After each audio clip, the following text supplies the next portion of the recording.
क्या इंडिया के top tier शहरों में प्रॉपर्टी प्राइस का एक बबल बना हुआ है? वैल्यूएशन बहुत ही अनरीजनेबल हो चुका है। एक प्राइस कार्टेलाइजेशन साफ तौर पर दिखने लगा है।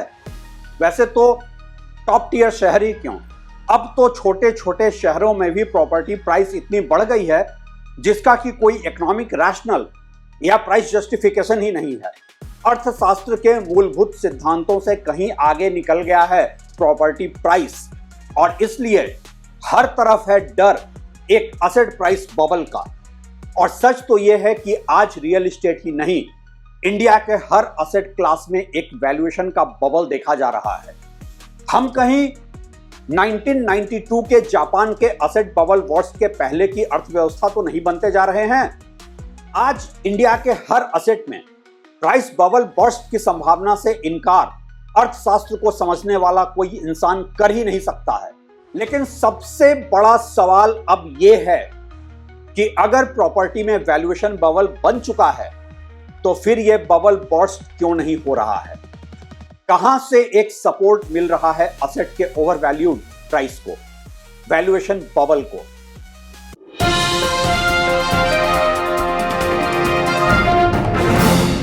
नमस्कार, आप देख रहे हैं ट्रैक टू रियलिटी और मेरा नाम है रवि सिन्हा। प्रॉपर्टी प्राइस के वैल्यूएशन को लेकर मैं पहले भी कई बार आप लोगों से बात कर चुका हूं। आज सच तो यह है कि इंडिया का हर असेट क्लास, चाहे प्रॉपर्टी हो या स्टॉक मार्केट, अपने प्राइस पॉइंट को जस्टिफाई कर ही नहीं सकता है। और करे भी तो कैसे करे जब असेट क्लास का एप्रिसिएशन देश के एवरेज इन्फ्लेशन से कहीं बहुत आगे हो। हम एक ऐसे के शेप इकोनॉमी में हैं जहां सब कुछ सिमट रहा है टॉप पर। असेट इन्फ्लेटेड इकोनॉमी है ये, और डिमांड और सप्लाई का कोई गणित यहां काम कर ही नहीं रहा है। चलिए, स्टॉक मार्केट में तो फिर भी एक मेट्रिक है पीई रेशियो का, प्राइस टू अर्निंग रेशियो, और दूसरे फंडामेंटल्स जैसे कि कंपनी की लॉन्ग टर्म इन्वेस्टमेंट और फ्यूचर ग्रोथ पोटेंशियल से आप कंपनी के स्टॉक के इंट्रिंसिक वैल्यू को निकाल भी सकते हैं। गोल्ड प्राइसेस भी अपने अंतरराष्ट्रीय बाजार में डिमांड और सप्लाई के आधार पर ही तय होता है। लेकिन क्या है रियल एस्टेट का इंट्रिंसिक वैल्यू? बस लैंड कॉस्ट, जो कि सर्किल रेट से कहीं बहुत ऊपर खरीदा और बेचा जा रहा है। वजह ब्लैक मनी का इकोनॉमी में होना और प्रॉपर्टी मार्केट सबसे सेफ एवेन्यू होना इसे पार्क करने के लिए। चलिए, ये तो हो गई लैंडेड प्रॉपर्टी की बात, जहां की आप जमीन खरीदकर अपने नाम रजिस्ट्री कराते हैं। लेकिन महानगरों के इन हाई राइज अपार्टमेंट में ये जो 1 करोड़ से लेकर 100-200 करोड़ के घर बेचे जा रहे हैं, वहां क्या कोई इंट्रिंसिक वैल्यू है भी? कैसे निकालेंगे आप कोई इंट्रिंसिक वैल्यू सिवाय बिल्डर के इस आश्वासन के कि आपका पैसा, आपका इन्वेस्टमेंट यहां सेफ है?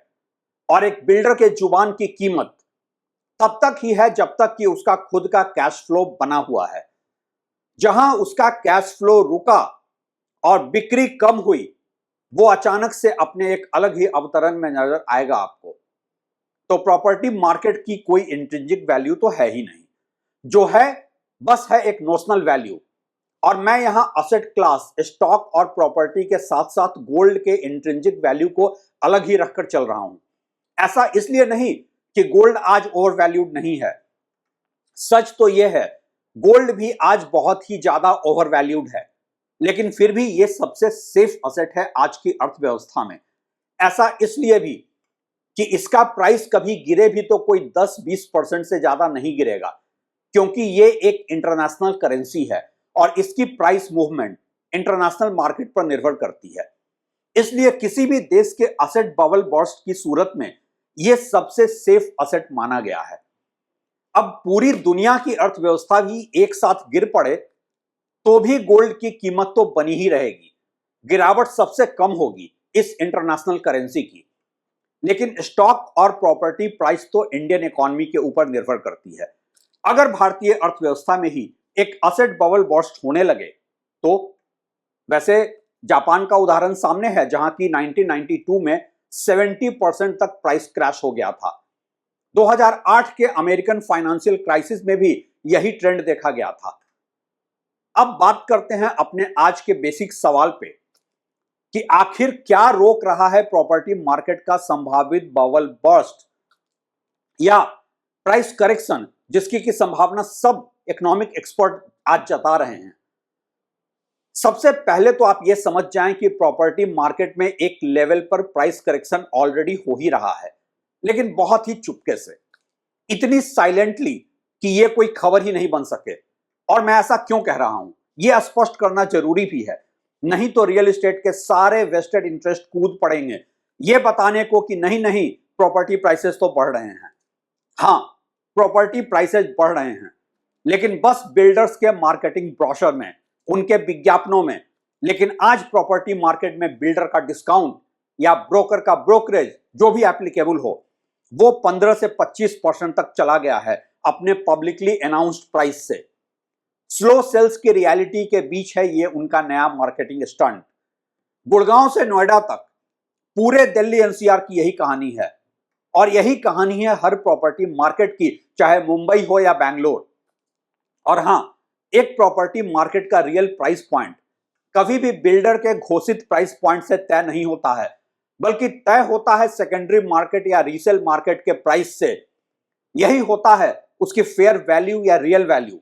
और सेकेंडरी मार्केट में आपको बिल्डर जो भी कीमत बताए उससे कम से कम 10, 12, 15% सस्ते प्रॉपर्टी मिल ही जाएंगे।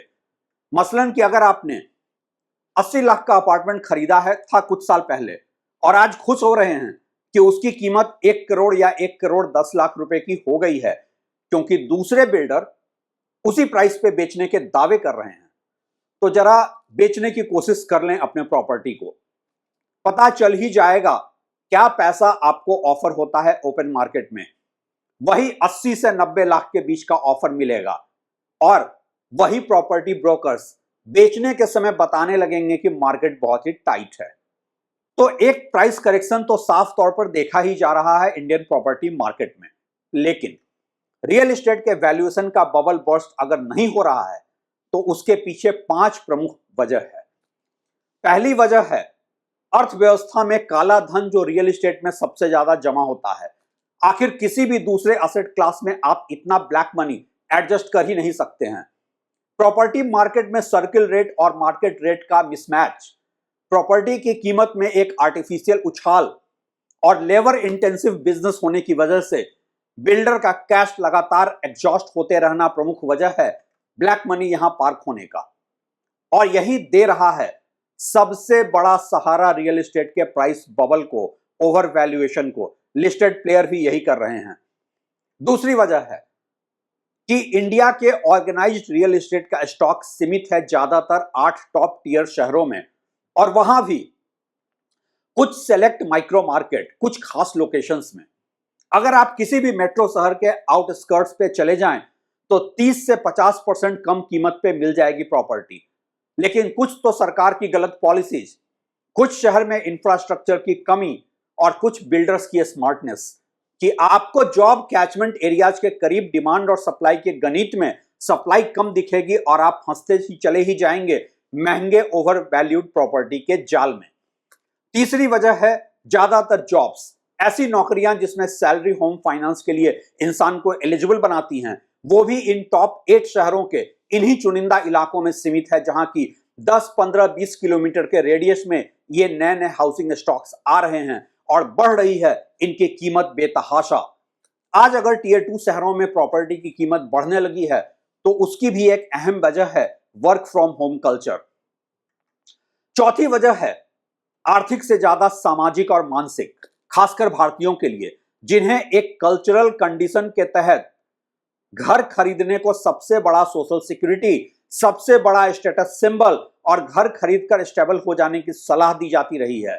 कुछ है समाज का पीयर प्रेशर, तो कुछ इन बिल्डर्स का ऐसा नैरेटिव कि लोग अपनी हैसियत से बढ़कर और कर्ज में डूबकर यहीं घर खरीद लेते हैं, चाहे भले ही बन जाएं उसके बाद एक कॉर्पोरेट गुलाम, और चाहकर भी इस जंजाल से उम्र भर निकल ही ना सकें।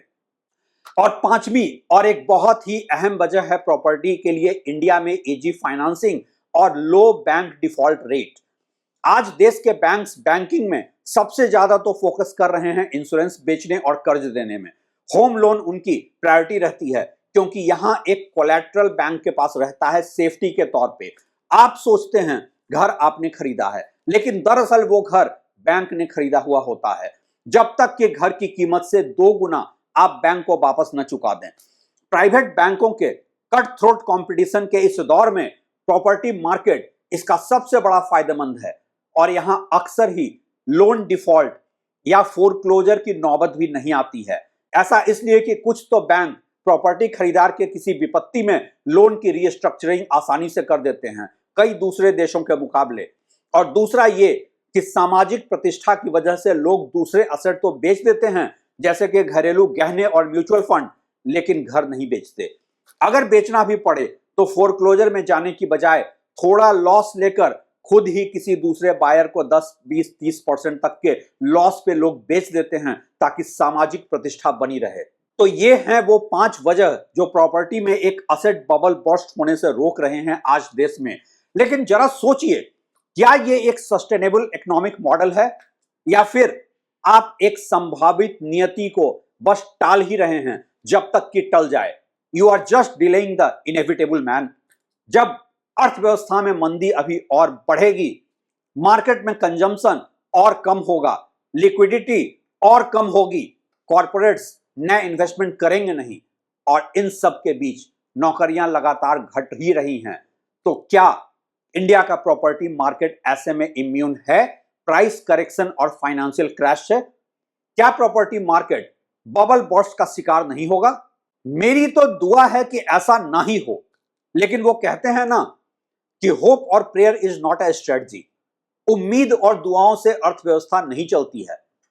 क्या आपको ऐसा नहीं लगता है? एक बार सोचिएगा जरूर।